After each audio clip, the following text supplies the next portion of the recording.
Hello guys, topic for today is going to be understanding and defining narcissistic personality disorder and what it is. Before we get too far into this, I want to just put a disclaimer out here right now.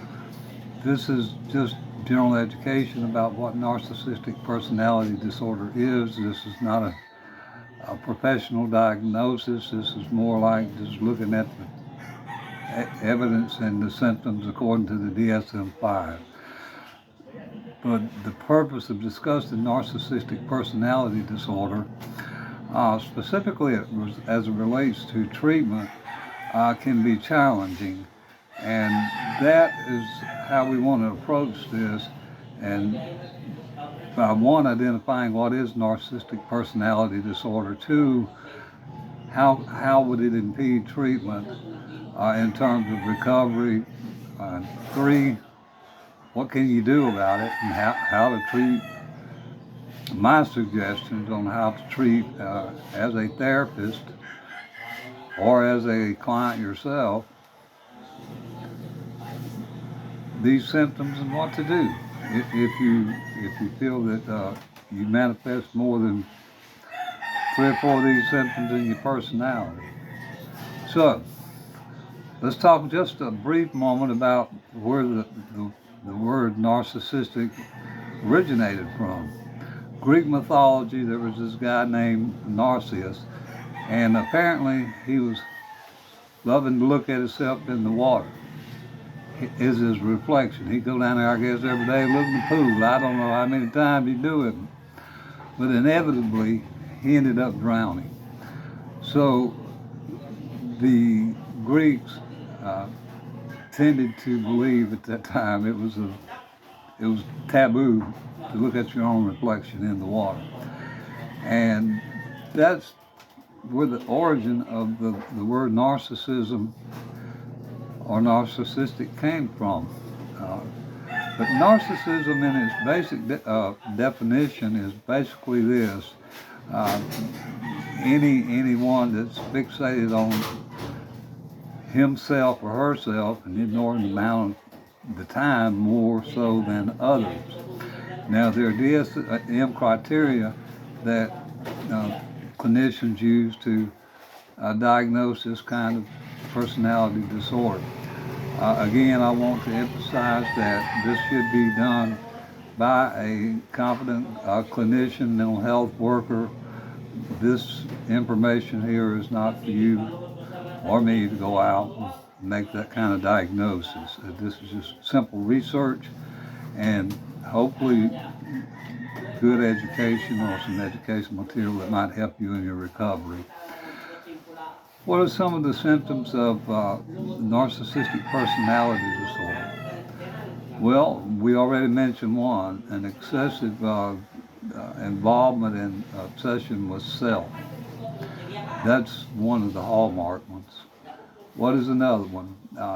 Grandiose behavior and belief system in their abilities, and never taking blame for anything that might happen, like I didn't flunk this test because I was dumb or I didn't study.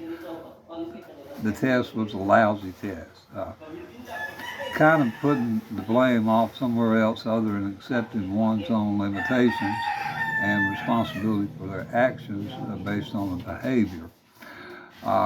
Just the grandiose self-notion, self is more important than others, and that basically, if you get 2 or more of those you got a couple more of those going on in your life. If it walks like a duck and it quacks like a duck, reckon what it might be. It might be a duck. Now, the narcissistic personality disorder, just like anything else, there are good aspects to this as well as problematic aspects. Examples of people and professions that highly correlate with narcissism. Things like doctors, lawyers, professionals, just not any number of the higher ranking or higher order of professions in our country. Um,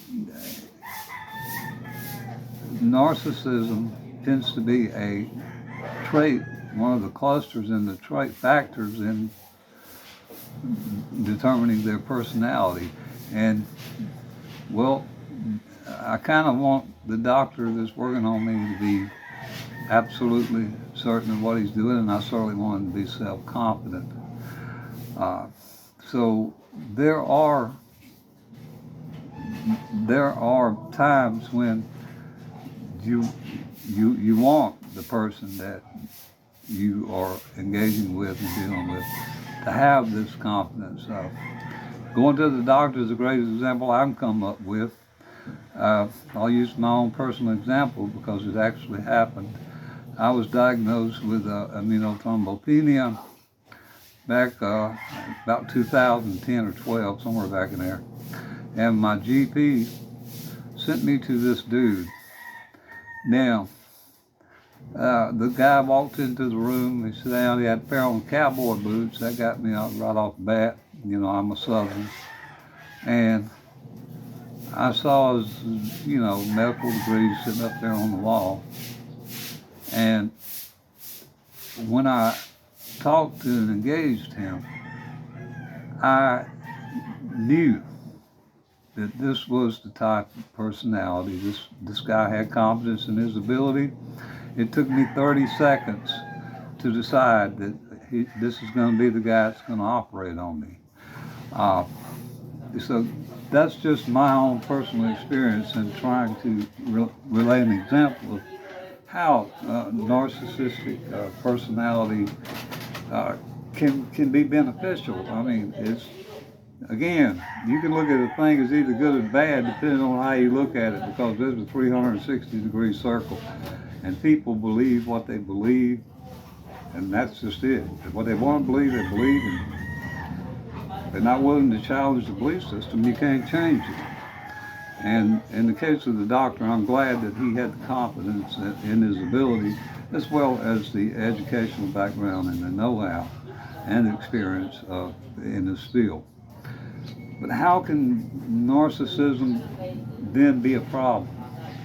Well, if you're a therapist and you're working with a client that has this narcissistic personality trait going on, well, you're going to have problems, because first of all, you're not going to be able to confront any behavior and have them accept that it's on them. Narcissistic personalities tend to believe that they know it all. An example I heard one time was this fellow got locked up, and he was regular stating, when I go to my hearing, y'all gonna hear from me, and every one of you on this panel, I'm gonna take care of you. I know what to do. I know what y'all are doing. I know how you're treating me, and I know how to do something about it. Well, guess what happened? That guy's parole hearing just kept getting put off and put off. Nobody wants to deal with a narcissistic asshole. And therein lies the problem. So, as a therapist, you bang your head on the wall, just trying to be confrontive and directive in your approach to dealing with this type of client. I would suggest that you adapt a more Rogerian approach and let the client learn from his experiences instead of trying to do some kind of intercession, because invariably until pain and failure in what we do, we get sick and tired of it, we're not going to do anything different. So that would be my approach to dealing with a narcissistic client in treatment. I don't think there's enough folks in the world to gather them up and do an intervention. That's why doctors and nurses and other professionals have specific groups. Every now and then you'll get a lawyer or a doctor or a nurse in a general population in treatment, in a treatment program. Speaking from experience, I know this to be a fact because I've had several of those clients in the past. But by and large, they will go to their own group because they have a mindset that's totally like better than thou than the average population, and not because they're entitled, but more than what they would think they are, but they actually did a lot of work and preparation in their education to be at the point that they're at. Now, that doesn't make them any more or any less. That makes this set of issues that you're dealing with in treatment with these specific type clients more difficult to address. So, they do have specialized groups for nurses and doctors and within their own profession. And as a therapist, when you sit down with one of those type personalities, be prepared to work overtime. Now, as a client, what can we do as a client if this is us? If they're talking about, hey, that dude's talking about me. But I don't know why, because I know I'm not. But if you are a client and you fit the criteria for this type of personality, you need to realize folks ain't gonna want to work with you too much. Now, I mean, I would tell a client all the time, they would come into treatment, man, I don't want to be here. And indeed, in my case, they didn't want to be here because the majority of our treatment, in our treatment center, the majority of clients were court ordered. The criminal justice system had gotten to a point where they were using our program as a secondary to jail, and a lot of times primary, to try to work with the client and keep the client and hopefully correct their behavior. But a client would come in, man, I don't want to be here. I don't care what, I don't care what you say. I ain't got no problem. Y'all full of shit. My PO sent me here. Now, I wouldn't want to try to butt heads with a fella or a woman like that. I'd probably back up and say, yeah, I really understand that you probably don't want to be here, and that I'm not gonna, I didn't force you here. Let's look at what got you here. Are you willing to look at that? And work along. You got to nudge them. It's like putting a peanut in front of an elephant and coaxing them along. You can get a lot further coaxing an elephant than you can getting on the rear end of his butt and pushing him. I guarantee you. And that's really what it's like in terms of working with a person who has a personality disorder like narcissism. So, if this is you, please understand that, you want to win. That's innate in this narcissistic personality disorder for the person to, and competition come out ahead. Well, what's the goal here? Well, the goal is, you can't get out of treatment, so you might as well make the goal to complete treatment. That's what your probation officers, this is your world, these are your parameters. Now you got to set your goal within. So what's your goal here? What do you want to do? Well, yeah, I want to get out of treatment. I'll do whatever, I'll do the bare minimum, I'll do whatever I got to do, but I want to get out of here. Find a starting point where you can work with a client that has this kind of attitude. And along the way, hopefully, you can feed them a few peanuts to hopefully affect some change. So that's just a short little video about my experiences with working with people that have narcissistic personality disorder. Again, I want to remind you that those of you watching this video, if